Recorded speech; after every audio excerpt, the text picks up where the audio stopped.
Good evening. I'm Serena, and this is Inside News, Thursday, October 30th, 2025. Tonight, we cut through the noise to bring you what matters. From a devastating humanitarian crisis in Africa to high-stakes diplomacy in Asia, a powerful hurricane in the Americas, and critical shifts across Europe, we deliver clarity when the world needs it most. We begin in Africa, where a humanitarian catastrophe demands urgent attention. The World Health Organization has condemned a horrific massacre at the Saudi maternity hospital in El-Fasher, Sudan. More than 460 patients and companions were killed on October 28th as the Rapid Support Forces seized control after an 18-month siege. This was the last functioning medical facility in North Darfur's capital. 6 healthcare workers, 4 doctors, a nurse, and a pharmacist were abducted. Their whereabouts remain unknown. The Sudan Doctors Network estimates at least 1,500 deaths in El-Fasher over 3 days alone. They describe the situation as a true genocide. Survivors report RSF fighters executing civilians door to door based on ethnicity. Videos circulating online, reportedly filmed by RSF members themselves, appear to show executions inside the hospital amid mass killings. More than 36,000 people have fled since the weekend, most on foot, facing a 70-kilometer journey to Tawila. That town already shelters 650,000 displaced persons. Aid workers report far fewer arrivals than expected, raising fears for those trapped or killed during escape. El-Fasher has been cut off from humanitarian aid since February. Severe malnutrition and a cholera outbreak, with a 12% fatality rate, plague the city. WHO Director General Tedros Adhanom Ghebreyesus noted his organization had verified 285 attacks on healthcare facilities in Sudan since April 2023. Resulting in over 1,200 deaths. Saudi Arabia, Egypt, Qatar, Turkey, and Jordan have condemned the RSF's actions. The United Nations allocated $20 million from its emergency fund to support aid efforts. In Benin, political tensions escalate. The main opposition Democratic Party has been excluded from the 2026 presidential election. Former President Boni Yayi broke his silence October 28th, accusing the ruling majority of systematic exclusion and deliberate destabilization. The government dismissed these claims as pathetic, but concerns grow about democratic space erosion. In Gabon, the government advances plans for a national energy fund to modernize the electrical grid and strengthen energy sovereignty. Meanwhile, Cameroon's Douala reports significant advertising revenue regression in the third quarter. Paris hosts a major international conference today focused on peace in Africa's Great Lakes region. Approximately 70 countries and organizations address the escalating crisis between the Democratic Republic of Congo and Rwanda. The conference targets 3 objectives: mobilizing humanitarian funding for 7 million internally displaced persons in the DRC, promoting long-term regional economic integration, and facilitating direct diplomatic dialogue. French officials view this as essential to breaking the diplomatic deadlock. Domestically, France's National Assembly adopted a controversial resolution denouncing the Franco-Algerian Accords of 1968, reigniting sensitive debates on colonial memory and bilateral relations.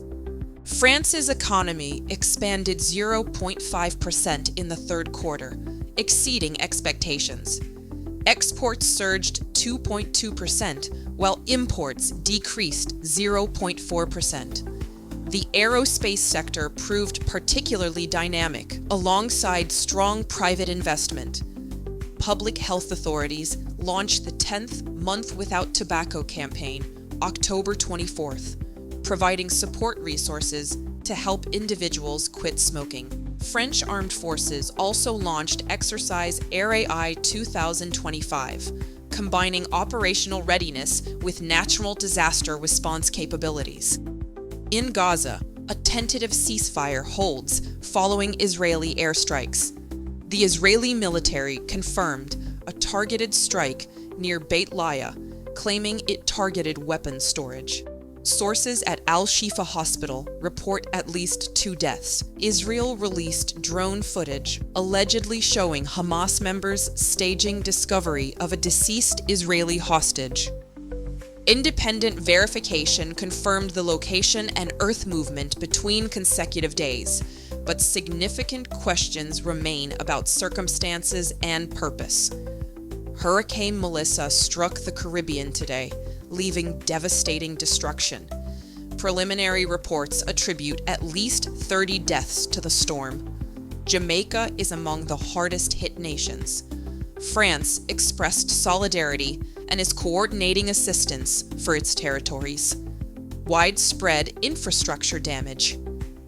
Catastrophic flooding and mass displacement continue. Emergency teams work to reach isolated communities despite damaged roads and weather threats. In Rio de Janeiro, a large-scale police operation targeting the Comando Vermelho gang resulted in 60 suspect deaths. Brazilian authorities characterize this as necessary action against organizations destabilizing the city through drug trafficking and violent territorial control. In Quebec, approximately 1,500 women, including minors, were victimized by non-consensual distribution of intimate photographs through encrypted messaging platforms. This privacy violation has sparked calls for stronger digital protection laws. The U.S. Federal Reserve announced its second interest rate cut of the year, reducing its benchmark rate by a quarter point. Fed Chairman Jerome Powell acknowledged the government shutdown complicated decision-making by disrupting employment and economic data release. Powell noted downside risks to employment have risen, but data before the shutdown suggested consumer spending may perform better than anticipated. Another December cut remains possible, but far from certain. Acting U.S. Attorney Bill Esseli announced the arrest of 10 individuals in Los Angeles charged with violence against law enforcement during protests over ICE operations this summer. 97 people have faced charges since June, with 18 having pleaded guilty. Evidence includes footage of suspects setting debris on fire and throwing it at patrol vehicles, plus assaults using rocks, bottles. President Donald Trump concluded a landmark meeting with Chinese President Xi Jinping in South Korea today at Gimhae Air Base in Busan. This marked their first face-to-face encounter since Trump began his second term. Trump characterized discussions as highly productive, stating they reached agreement on almost everything. The framework establishes a 10% reduction in overall tariffs on Chinese goods, driven by progress on soybean imports, rare earth minerals, and the fentanyl crisis. China reciprocated with corresponding trade adjustments, a 1-year pause on new rare earth export restrictions, and immediate suspension of special port fees targeting American vessels. This represents significant de-escalation in tensions defining Washington-Beijing relations for years. Discussions addressed TikTok. Treasury Secretary Scott Bessent confirmed negotiators finalized details on the platform's future, with the transaction awaiting final approval. Trump announced plans to visit Beijing in April, signaling continued high-level engagement. Controversy emerged when Trump suggested the United States would resume nuclear weapons testing after a 30-year moratorium, claiming China and Russia could surpass American capabilities within 5 years. This raised concerns among arms control advocates. Research confirms populations in the world's poorest countries remain most exposed to atmospheric pollution, particularly fine particulate matter PM 2.5. Health consequences are severe and disproportionate, contributing to respiratory diseases, cardiovascular problems, and reduced life expectancy. This underscores profound environmental injustice. At the intersection of poverty and public health vulnerability. Two critical stories demand closer examination. Recent surveys reveal young Europeans increasingly use social media platforms as their primary space for political expression and activism. This represents a fundamental transformation in civic participation. Unlike previous generations relying on traditional organizations or street protests, today's youth build political movements through Instagram, TikTok, and Twitter. They organize campaigns, mobilize supporters, and influence discourse entirely through digital channels. This carries profound implications. Social media democratizes political discourse, allowing youth to bypass gatekeepers and amplify marginalized voices. Grassroots movements emerge rapidly, connecting individuals across borders around shared causes. Challenges exist. Political debate quality suffers from brevity, emotional polarization, and rapid misinformation spread. Algorithmic amplification creates echo chambers reinforcing existing beliefs rather than encouraging dialogue. Anonymity and distance reduce empathy and increase toxicity. Questions arise about online activism effectiveness in producing tangible policy changes. Critics argue clicktivism creates an illusion of engagement, lacking sustained effort required for meaningful reform. Supporters cite successful campaigns from climate action to social justice that began online and translated to real-world impact.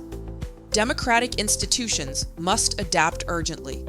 Political parties, governments, and civil society organizations must engage citizens in digital spaces. Educational systems must equip youth with critical media literacy skills to navigate online political information constructively.